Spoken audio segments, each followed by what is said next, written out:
So I figured in light of everything going on in the VTuber community right now that I would dedicate this video to the topic of friendships and relationships and betrayals. So with that, welcome to this week's episode of Divergence and Divine. My name is WIllspiration, and as I just said in the intro, we're going to be talking about friendships, relationships, and betrayal. Now I know I've covered my own issues with past friendships and stuff and even relationships, but I kind of also want to take some time to just look at it from an outsider looking in, if you will. And the specific thing in the VTuber community I'm talking about is the Cinder VTuber drama. So just a brief rundown of what happened with this whole thing is a VTuber by the name of Cinder was recently just exposed for being manipulative and very two-faced. It also came to light that her manager was also her boyfriend, and they've been dating since high school. So that was something that also recently came out as well. And the whole drama involves several VTubers that had wanted to work with her 2D model artist Nanolus, and Nanolus posted a 12-page Google Doc complete with DM screenshots on Discord of Cinder's boyfriend slash manager Redacted, who goes by Red for short, basically trying to pressure Nano into an exclusivity deal. And then Cinder kind of came in, was trying to be that very two-faced mean girl, like, oh, it's not that bad. And in some of the DMs, she also agreed with Red that, and quote, what Red said was that her models are a form of art, and if more people have models commissioned by Nano, then it's like the models themselves lose worth, because it's just like, oh, so now she's making models for everybody, so now they're not special anymore. It's like the whole concept of if everybody had superpowers, no one would be normal. I guess no one would be special, because if that's the case, then no one would be super, right? So that kind of basically just put Nano into a corner where she was forcing herself, because she didn't want to lose Cinder as a client, to drop other clients like Bow the Whale, Silverveil, Shy Lily, as well as, I believe, Cottontail VA as well wanted a model from her, and they were all dropped. And then it was also, it also came to light just other things too from those said VTubers that I just mentioned, and some of the DMs that they have regarding Cinder's questionable morals and personality and tendencies. And then other VTubers that aren't even caught in the drama, but are, friends of, other VTubers that were, quote, that were friends with Cinder, that Cinder said were her quote unquote friends, also jumped in, and they were talking about how it's like they always knew something was off. Bao did a stream where Bao was saying that, her and the other 5 VTubers in that group that of friends that they call the girly pops were all thinking that something was off with Cinder, but they just didn't know what, and they didn't know if it was just, they were just imagining it. Tricky Wee is another one, and I've followed Tricky Wee since she was a PokeTuber back in 2013 before she became a VTuber. So I know full well like how bad this affected Tricky. And then all the girls in the girly pop group basically did a short stream where they basically just told them how they, everyone how they felt, their opinions on it. And a lot of them kind of stepped away for streaming for a couple days just to try to ground themselves so they could come back and not have it be affected. Then there was also Red and Cinder accusing Bao of stealing an editor, and then vice versa, like blaming Bao for saying that Bao pressured one of her own editors into an exclusivity deal because they wanted to work with him, and he said no. And really and truly, then this editor of Bao's came and said, no, it wasn't exclusivity. I just wanted to focus on my own content creation, and I just rather would remain uncredited, so in that way I don't have more people asking me to do more work, because I don't mind editing, videos here and there. I just want to focus on my own stuff. And it's like the same thing with Nanolist. Like Nanolist wants to do, she wants to stream too, but she doesn't have time because she's always constantly getting art commissions from Cinder. Whether it's for new outfits for her model, a whole brand new model, just a whole bunch of stuff. So like even Nano doesn't have time to stream like she wants to. And I think the worst part of it is that Nano's first language isn't even English. So that's made this whole situation even harder for Nano to navigate, not being a native English speaker. And at the end of the day, it's like all the signs were there. It's just, I think we as humans have that tendency to want to believe the good in people. So if people can put on a very good mask and be like, yeah, I'm sweet and I'm very caring and I'll have your back no matter what. And then behind the scenes, they're basically trying to set you up and sabotage you and talking mad shit about you behind your back. It's like, as if you're not going to find out eventually, right? Because all this stuff comes to light eventually. And that's exactly what happened with Cinder. Is Cinder was, taking advantage of people, manipulating people, essentially gaslighting them.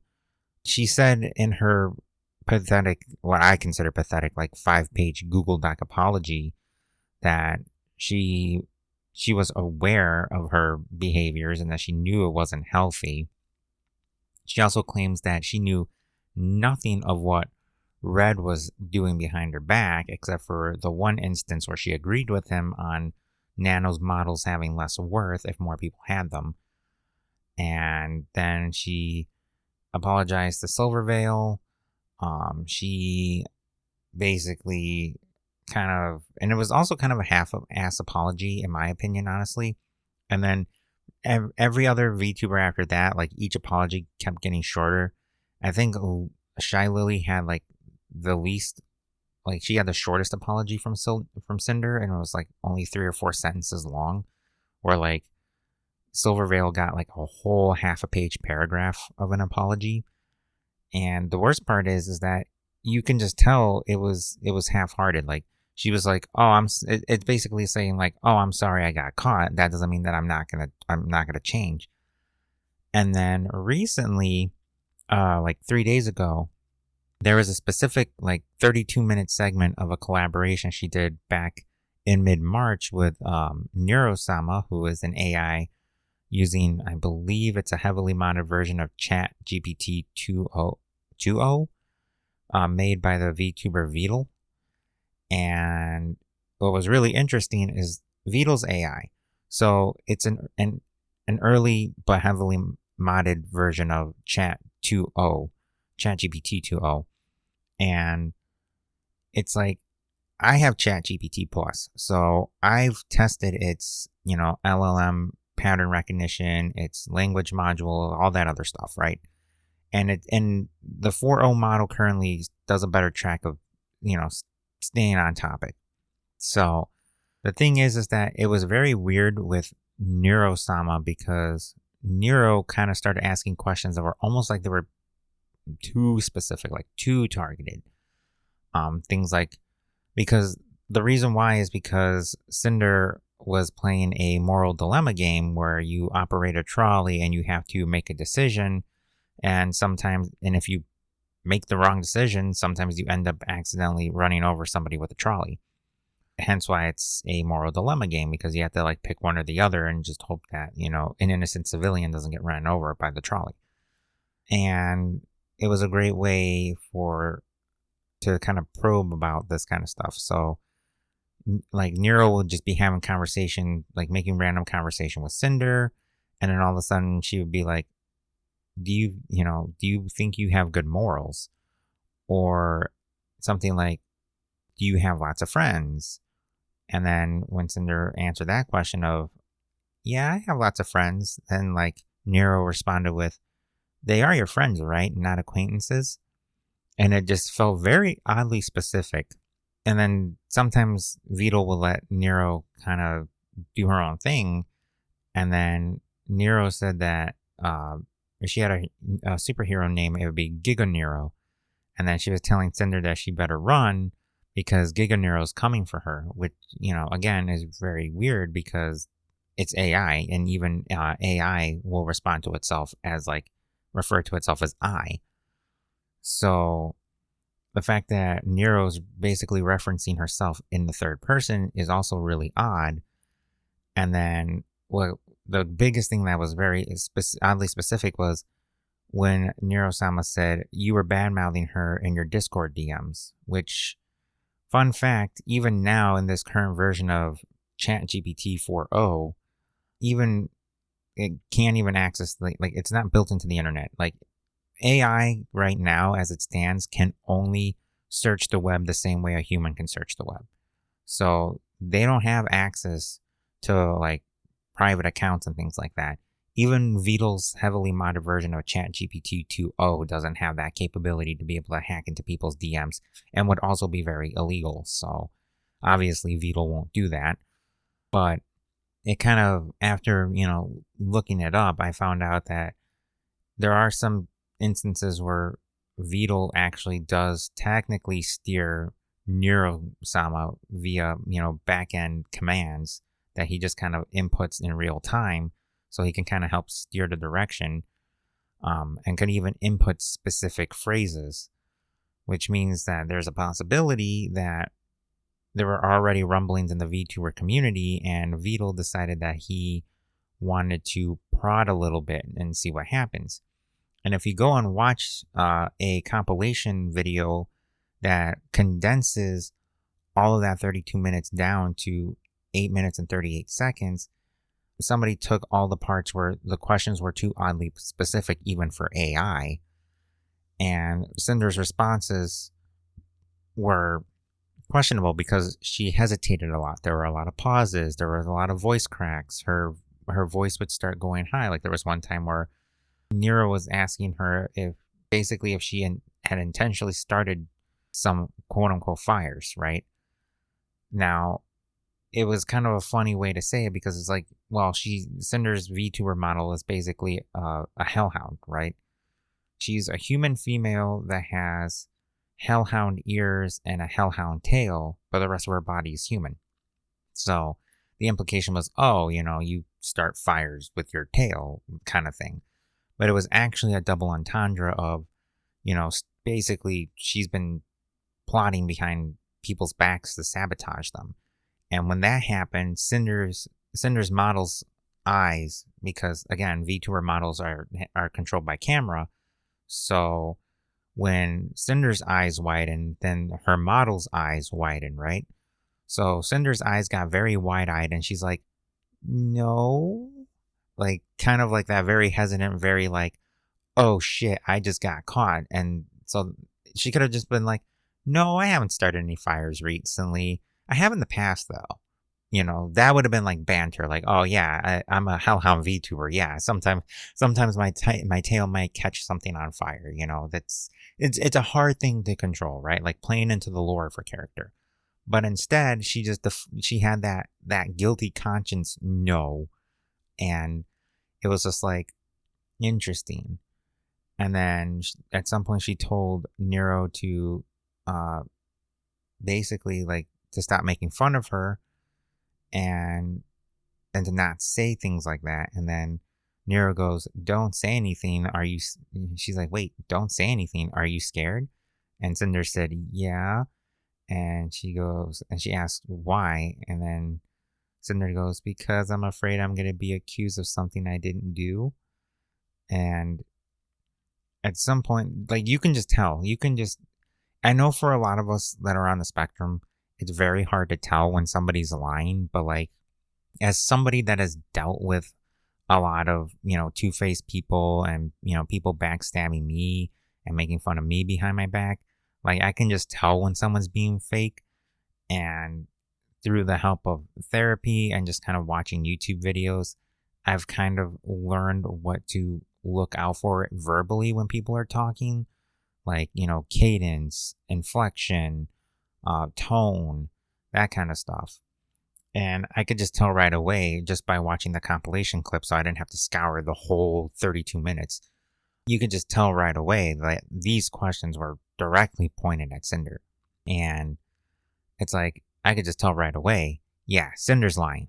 And this was a month before all the stuff came out from Nano and the other VTubers that were like, yeah, we all found out about this. And it makes me wonder if, because there are already, talks of, oh, did you hear that Cinder might be, sabotaging some other VTubers? Either that, or because technically ChatGPT does save dialogues that you talk, like when you talk to it. Like if I open up ChatGPT right now, have a conversation with it and close it, in that conversation, it's going to quote me verbatim what I said and just remove the fillers. Which means that if Cinder were to have ended stream and then was talking to Nero thinking that Beetle wouldn't know, well, it's still a form of ChatGPT and it still has the ability to transcribe audio. So all of this stuff is logged. So it's entirely possible that Cinder may have unintentionally confessed to Neurosama, which by proxy means she essentially confessed to Beetle. So now Beetle is starting to really, prod her for information live on stream, got her to, literally get so panicked to the point where there were a couple times where Cinder sounded like she was about to burst into tears because she was about to get exposed live on stream.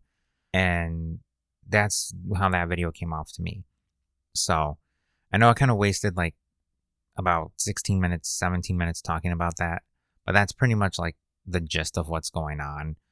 Is basically Cinder's a backstabber, she's a sabotager, she's manipulative, she's a gaslighter, and she's very good at putting on a front of, oh yeah, I'm nice, I'm sweet, I care, I'll have your back, and really she doesn't. So the idea here is that it's always good to learn how to read people. And again, I know for a lot of us on the spectrum, that's very hard to do because it's just kind of you just go in assuming that everyone is a good person. Even though we all know that not everybody is, but it really does help the sooner you start, the better. And this is something that I started after, what happened in my last job, which I know I've mentioned a couple of times already in previous episodes. And that was kind of what I really started to learn. Oh, people really aren't that nice in this world. And then I met my friend at work. And again, I mentioned in other episodes how she reminded me of this one lady from my last job that basically was, I would say, a worse version of Cinder. And seeing it was like night and day. Yeah, sure, they had some similarities in their lives and the way they dress and eye makeup and things like that, physical features. But my friend is completely different. She's the exact polar opposite of this lady from my last job that screwed me over. So it kind of got me to notice oh, this is what it's like when a person that doesn't have it out for you actually sounds like. And then you kind of just learn to go with, your gut, because my gut was trying to tell me to, that there was something off. But that time it was my anxiety. Whereas when I met this lady from my last job that screwed me over, my gut was trying to tell me there's something off about her. And I thought it was my anxiety. So it kind of came down to learning how to just be okay, is it my gut is trying to tell me something's off and my anxiety is rising because it makes me uncomfortable? Or is it literally just a feeling of anxiety because I'm nervous and everything's going to be fine?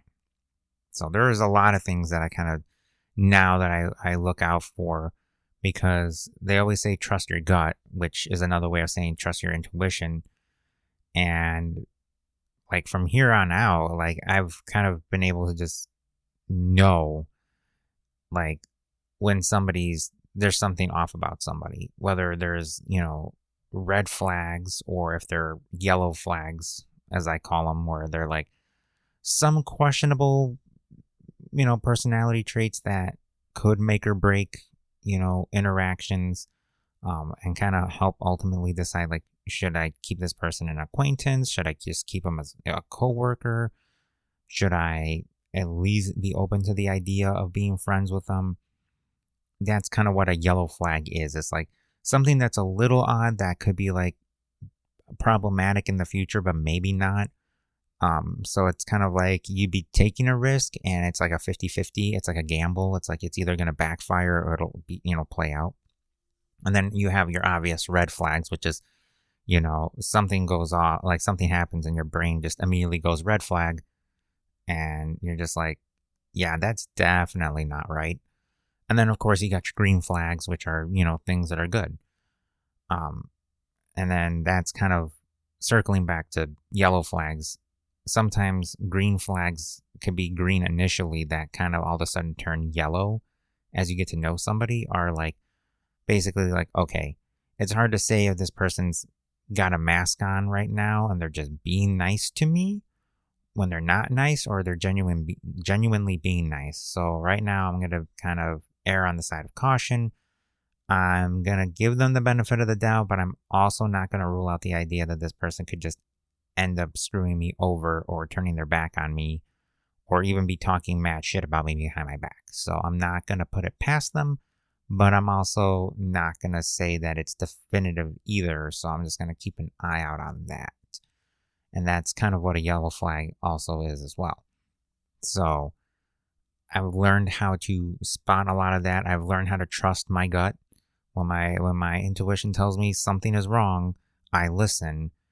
And it's been a great way for me to train my intuition too, because now it's like, even if I have anxiety, it's like now I can kind of tell the difference of I have anxiety because my gut is telling me something's wrong versus I just have anxiety. Because when something feels off about someone, even if it doesn't give you anxiety, it makes you feel uncomfortable in a weird way. It's kind of hard to describe. Like, it's almost like, how do I put this? For me, it's like my chest feels very hollow, or like my whole torso feels hollow. But like, it's a hard feeling to explain. But I just kind of know when my like torso feels hollow, like there's nothing in it. I'm like, yeah, that's a red flag. I'm like, something's off.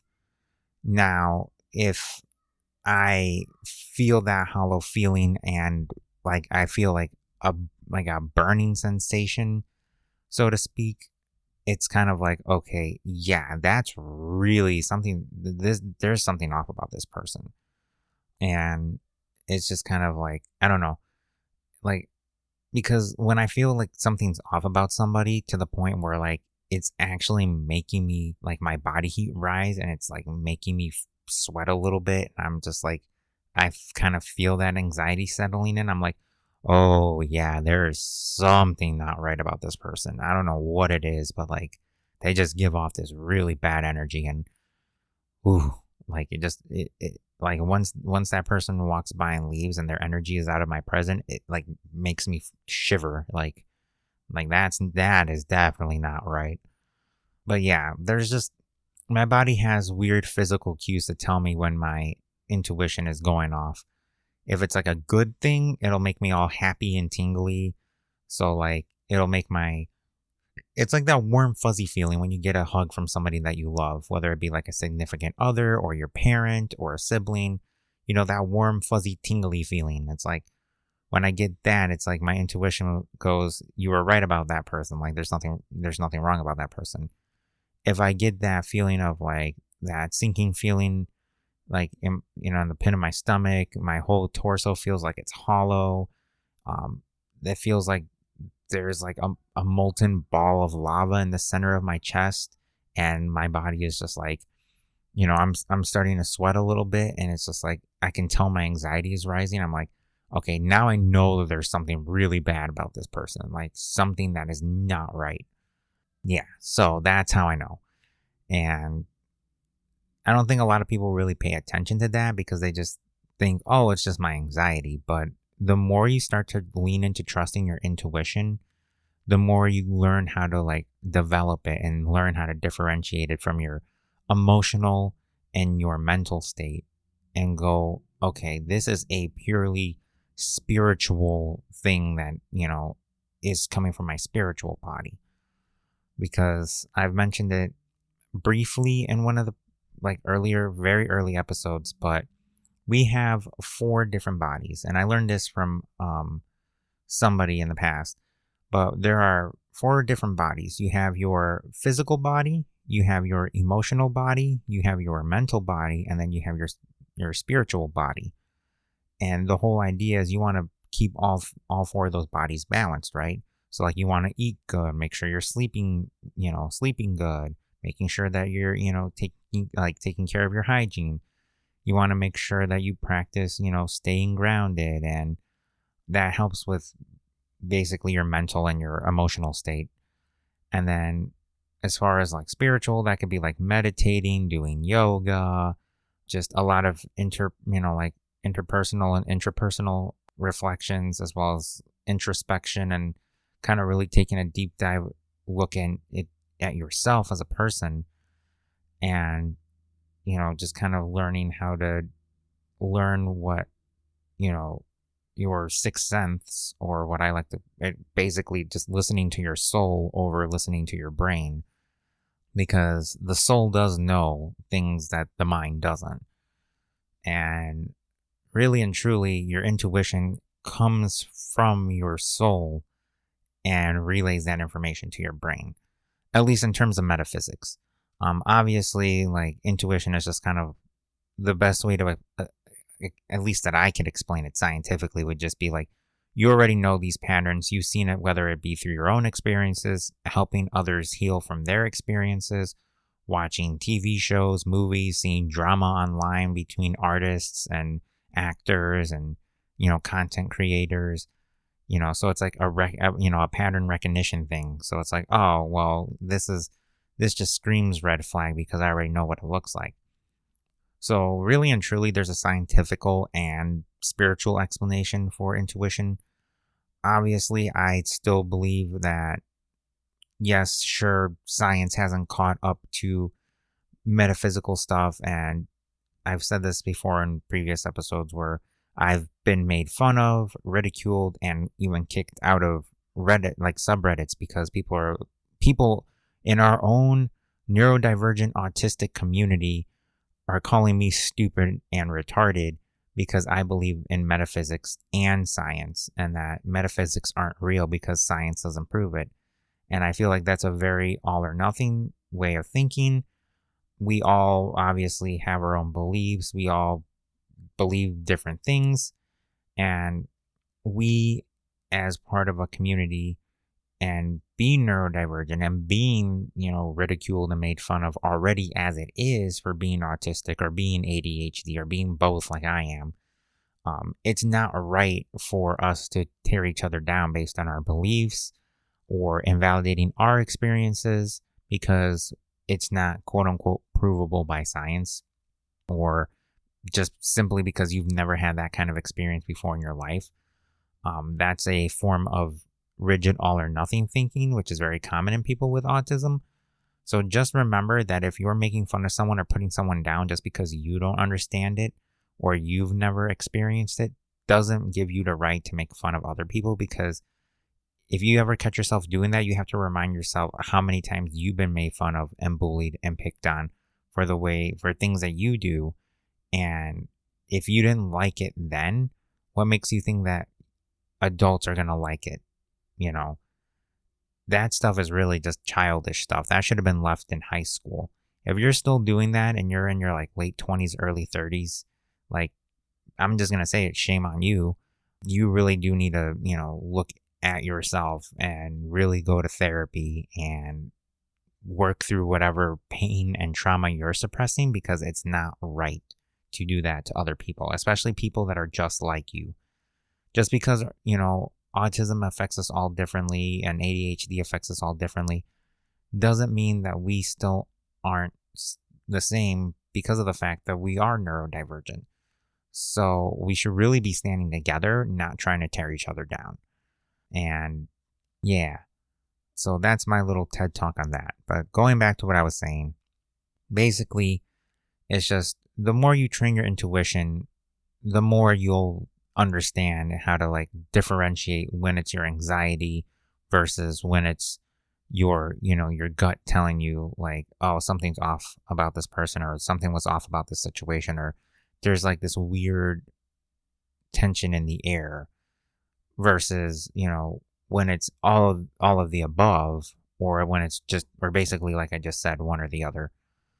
And that will help a lot. And then you'll start to notice the growth, because like I didn't even notice the growth until the whole Cinder drama thing happened. And then I watched that clip of Cinder and Nero's collab, and I'm like, I could just hear it in Cinder's voice. I'm like, oh, she is trying so hard to hide something, you know, and already knowing what that something is makes me go, well, if I would have watched this collab, when it happened, which I don't think I did, because I think I was at work. I think it was on a weekend. So I didn't get a chance to watch it. But if I would have watched it live, I would have been like, that's really weird for Nero to ask. But it's even weirder the way that Cinder's reacting. Like that's weird. But it's just kind of like, at the same time, yeah, sure, knowing the whole situation doesn't change the fact that, like, even if you were to watch that clip, it's like, with that information in mind, you would still just be like, oh, well, now I can see it. But the thing is that, yeah, sure, I could see it because I have the information now, but I can still hear it in the voice. Like, I can hear when it's like getting really close to her being like, oh my God, I'm about to get outed for, the two-faced shitty friend that I am, and trying to deflect and diffuse the situation and de-escalate it so that it doesn't expose her. But then a lot of people in the comments, because fun fact, a lot of the VTubing community, a lot of their fans are neurodivergent, because a lot of VTubers are neurodivergent. They're like, wow, it was literally right there. And some people were like, I was there live for this collab. How did I not know that Cinder was, freaking out because she was worried she was going to get outed for something? Because that's just not a normal reaction that you have to these kinds of questions unless you're hiding something.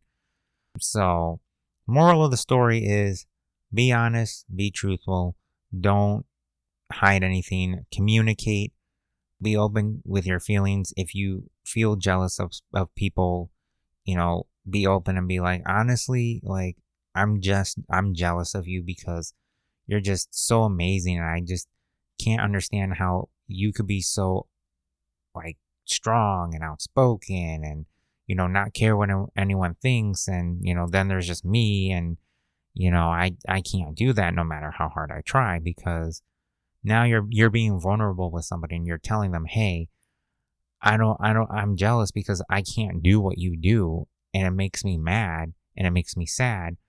And what you're doing is you're saying, hey, this is how I feel. But if you also are truly a good human and have a good soul, you'd be like, and I know that it's wrong for me to feel that way, but it's just, I feel, and then you kind of pivot back and be like, I just feel like I just can't do it because, like, I'm autistic, I'm ADHD, like, I will never amount to something that a neurotypical can do no matter what I try. Which isn't true. I mean, there are things that we as neurodivergents excel at that neurotypicals wish that they could do. But at the end of the day, it's just kind of like, what you're saying is, this is me, this is my inner turmoil. I just don't want you to think that when there's times where I get jealous of you, that it's because I hate you. It's because that jealousy stems from my own insecurities that I just know will never be able to be fixed, because it's just part of my neurodivergent, brain. Like, that's just who I am. It's never going to change. Now, granted, we can all learn things, because, like I said, I've learned how to be able to discern when people are lying or when people aren't being honest. I've trained my ability to be able to, trust my intuition. And when something tells me something's not right, then I know something is not right. And it's just, to me, I feel like a lot of us don't really push ourselves enough, especially because, again, my podcast is geared more towards people that have autism spectrum disorder level 1, ADHD, or mainly specifically towards people that are ADHD like me that are level 1 autistic and ADHD, because a lot of what I suggest will help either ADHD people or ADHD people, but it may not necessarily help autistic people. For that, that's kind of like a 50-50. It might work, it might not work. So that's why I always still encourage people that are just, on the spectrum that are level 1 only, that don't have ADHD, to still give it a try anyway, because it may work, it may not work. But if you have ADHD or you are both autistic and ADHD, then a lot of the things that I mentioned will definitely work. Just because of the way that autism and ADHD interact makes some of the stuff more possible, because it takes away. It's almost like the ADHD and the autism kind of combat each other and kind of nullify some of the either reduce or nullify some of the symptoms of both. So it makes it easier to kind of learn things and be able to kind of change your mindset up on things. But yeah, moral of the story of all the stories this week is learn how to trust your gut more. So always listen to your intuition, because it's always right. And in doing so, you will learn how to start differentiating it from your trauma and your anxiety. So with that, I'm going to end this week's episode. I hope you guys enjoyed. As always, make sure you leave a like, subscribe if you haven't already, and hit the notification bell, because the notification bell will give you a message or a notification as to when I upload the next episode of the podcast. So with that, I'm going to quickly edit this video because it's almost 4 p.m. on Friday. So I'm not going to super heavily edit this. So there are going to be a lot of fillers. So yeah. Until then, I hope you guys have a good weekend and a good start to your next week. And I will see you guys next week. Bye-bye.